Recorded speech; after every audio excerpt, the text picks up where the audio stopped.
Za polstoročie prispel takmer každý objav k zvýšeniu komfortu zákazníka. Všetko je vzdelené len na jeden klik. Továrne znásobili kapacity, aby splnili každé prianie zákazníka. Akokoľvek márnivé. Lenže práve preto za 50 rokov vzrástla populácia gumených kačičiek o 30 miliárd kusov. Za polstoročie sme vyprodukovali milióny ton hračiek z plastu a väčšina skončila vo voľnej prírode. Vplyvom človeka vyhynuli 2/3 všetkých zvierat na planéte. Populácia neživých zvierat prerástla tie skutočné. Preto v kampani hovoríme: zachráňme originál.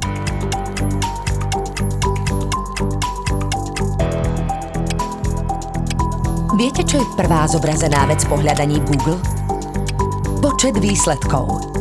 A ten je pre mnohé zvieratá často oveľa vyšší ako počet žijúcich jedincov na planéte.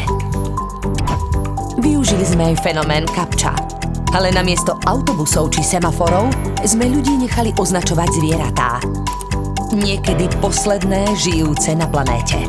Niekedy žiadne nenašli, tak ako vo voľnej prírode. A že si náš odkaz prečítala skutočná ľudská bytosť, zaručila samotná kapča. Na festival sme upozornili aj vonku. Namiesto zvierat našli návštevníci v zoo prázdne výbehy označené ohrozenými druhmi.